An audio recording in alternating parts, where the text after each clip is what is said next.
नमस्कार मंडळी, सर्वांना वटपौर्णिमेच्या हार्दिक शुभेच्छा भगिनींनो. आज मातांनो, तुमचे मनपूर्वक स्वागत आहे माझ्या चॅनलमध्ये. आजचा व्हिडिओ शेवटपर्यंत नक्की पहा, कारण वटपौर्णिमा हा केवळ एक सण नाही, तर श्रद्धा, निष्ठा आणि कुटुंबाच्या मंगल मानण्यासाठी साजरा केला जाणारा एक अत्यंत महत्त्वाचा दिवस मानला जातो. अनेक घरांमध्ये हा प्रश्न पडतो, पूजा योग्य पद्धतीने कशी करावी, कोणत्या गोष्टीची काळजी घ्यावी आणि कोणत्या चुका टाळण्याचा सल्ला परंपरेत दिला जातो. आज आपण या सर्वात प्रश्नाची सविस्तर माहिती जाणून घेणार आहोत. मंडळी, प्रत्येक घराची परंपरा वेगळी असते, त्यामुळे तुमच्या घरातील ज्येष्ठचे मार्गदर्शन आणि स्थानिक परंपरा यांना नेहमी प्राधान्य द्या. या व्हिडिओचा उद्देश श्रद्धा अधिक समजून घेणे आणि विधी व्यवस्थित पार पाडण्याची माहिती देणे आहे. आजचा व्हिडिओ आपण जाणून घेणार आहोत वटपौर्णिमेचे आध्यात्मिक महत्त्व, पूजा करण्याची योग्य तयारी, परंपरेनुसार टाळावे असे मानले जाणारे काही सामान्य दोष, वट सावित्री, प्रेरणादायी कथा आणि शेवट एक सुंदर प्रार्थना आणि उपासनेचा संदेश.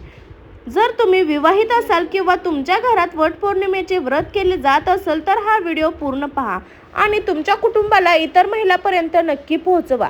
आता एक क्षण डोळे मिटा, मन शांत करा आणि वटाच्या वृक्षाचे, माताचे, सावित्री आणि परमेश्वराचे स्मरण करा.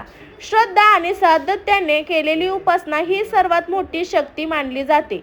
चला आता वटपौर्णिमेचे महत्त्व आणि पूजा कशी करावी या टप्प्याने जाणून घेऊया. भगिनींनो, वटपौर्णिमा हा केवळ एक धार्मिक सण नसून श्रद्धा, निष्ठा, संयम आणि कुटुंबाच्या मंगलतेचं प्रतीक मानलं जातं.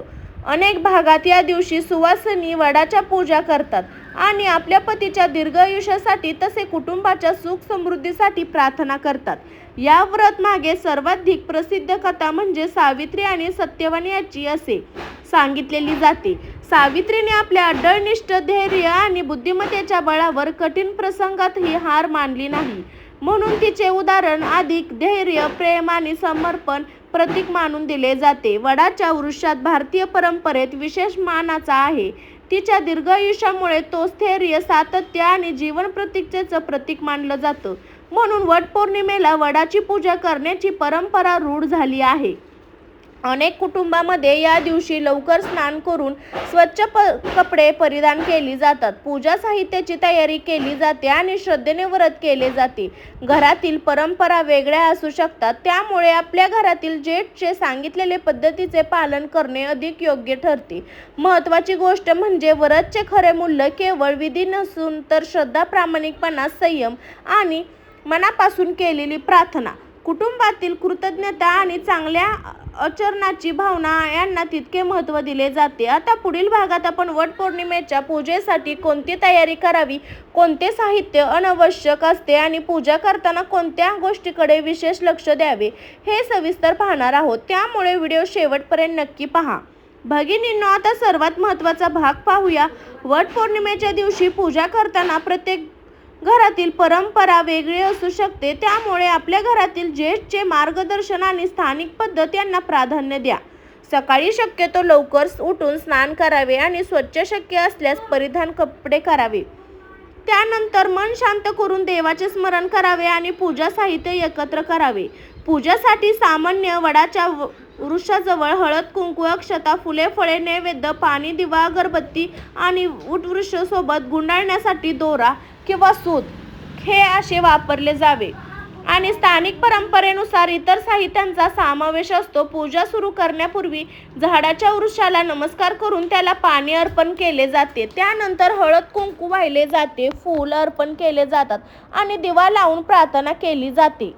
यानंतर श्रद्धेने वडाची पूजा करा, वडाला नमस्कार करा, त्याला पाणी अर्पण केले जाते. त्यानंतर हळद, कुंकू वाहिले जाते.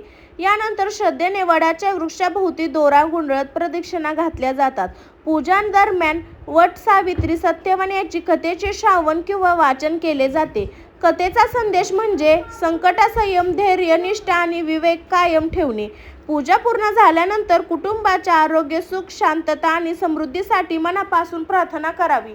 अनेक ज्येष्ठांचे आशीर्वाद घेताना प्रसाद वाटतात. आता पुढच्या भागात आपण अशी सामान्य चुका किंवा दुर्लक्ष पाहणार आहोत ज्या अनेक परंपरांमध्ये टाळण्याचा सल्ला दिला जातो. त्या समजून घेतल्यास पूजा अधिक एकाग्रतेने आणि श्रद्धेने करता येते, त्यामुळे पुढील भाग नक्की पहा. भगिनींनो, आता आपण अशा गोष्टीबद्दल बोलणार आहोत ज्याकडे अनेक कुटुंबाच्या परंपरेत विशेष लक्ष देण्याचा सल्ला दिला जातो. या गोष्टी सर्वत्र एकसारख्या नसू शकतात, पण श्रद्धा एकाग्रतेने पूजा करण्यासाठी उपयुक्त मानल्या जातात. पहिली गोष्ट, घाई गडबड टाळा.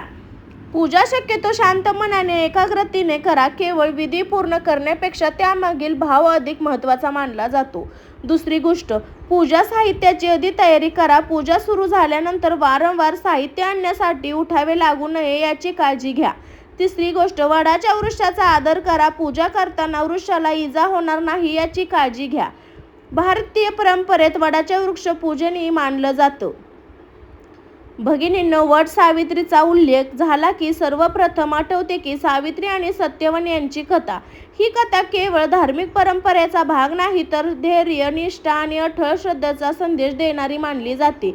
असे सांगितले जाते की राजकुमारी सावित्री अत्यंत बुद्धिमान, धैर्यवान आणि तिने स्वतःच्या इच्छेत सत्यवानाची निवड केली. मात्र अनेकांना माहीत होते सत्यवानाचे आयुष्य अल्प असल्याचे भाकीत करण्यात आले होते. तरीही सावित्रीने आपल्या निर्णयावर विश्वास ठेवला. तिने भीतीला शरण न जाता संयम, श्रद्धा आणि कर्तव्य भावना कायम ठेवली. नियोजित दिवस जवळ येत असल्याने तिने व्रत, उपासना, प्रार्थना सुरू ठेवली. एक दिवस सत्यवान जंगलात लाकूड तोडण्यासाठी गेला. सावित्रीची त्याच्यासोबत केली आणि सत्यवानाला अचानक अशक्तपणा जाणवला आणि तो सावित्रीच्या मांडीवर डोके ठेवून विसावला.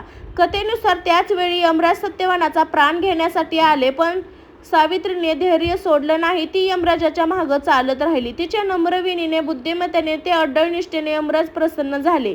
यमराजाने तिला वर मागण्यास सांगितले. सावित्रीने प्रथम आपल्या सासू सासऱ्याचे कल्याण, तिचे राज्य आणि कुटुंबाचे सुख मागितले. शेवटी तिने सातत्याचा वर मागितला. तेव्हा यमराजांना जाणवले की सातत्यासाठी सत्यवानाचा जीव आवश्यक आहे. त्यामुळे त्यांनी सत्यवानाला पुन्हा जीवनदान दिले. या कथेत सांगितलं जातं की या कथेचा मुख्य संदेश असा आहे की संकट कितीही मोठं असलं तरी विवेक, श्रद्धा आणि योग्य आचारचरणी यामुळे कठीण प्रसंगावर मात करण्याची प्रेरणा मिळते. म्हणून वटपौर्णिमेच्या दिवशी केवळ विधी नव्हे, तर सावित्रीसारखा संयम, प्रेम, आदर आणि निष्ठा मौल्यवानासाठी स्मरण केले जाते. पुढील भागात आपण वटपौर्णिमेच्या दिवशी म्हणतो येणारी प्रार्थना, काही पारंपरिक मंत्र, या दिवसात आध्यात्मिक संदेश जाणून घेणार आहोत. त्यामुळे व्हिडिओ शेवटपर्यंत नक्की पहा. भगिनींनो, आता आपण या व्हिडिओच्या अत्यंत महत्त्वाच्या टप्प्यावर आलो आहोत. पूजा, व्रत आणि कथा. यानंतर सर्वात महत्त्वाचं, पूजा करताना मन शांत ठेवा आणि संपूर्ण कुटुंबाच्या सुख, आरोग्यासाठी, मंगलसाठी प्रार्थना करा.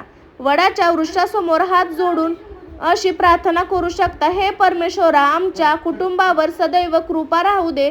सर्वात उत्तम आरोग्य, समृद्धी, सुख, समाधान आणि परंपरा प्रेम लाभू दे. आमच्या घरातील अडचणी दूर व्हावो आणि प्रत्येकांच्या सकारात्मकता नांदो जीवनात. यानंतर श्रद्धा, माता सावित्री आणि सत्यवानाची स्मरण करा. याचे जीवन आपले धैर्य, निष्ठा, संयम आणि संकटाच्या आशेवर आहे यासाठी प्रेरणा द्या. अनेक ठिकाणी या दिवशी खालील मंत्र श्रद्धेने म्हटला जातो. ओम नमः शिवाय किंवा ओम सावित्रीय नमः.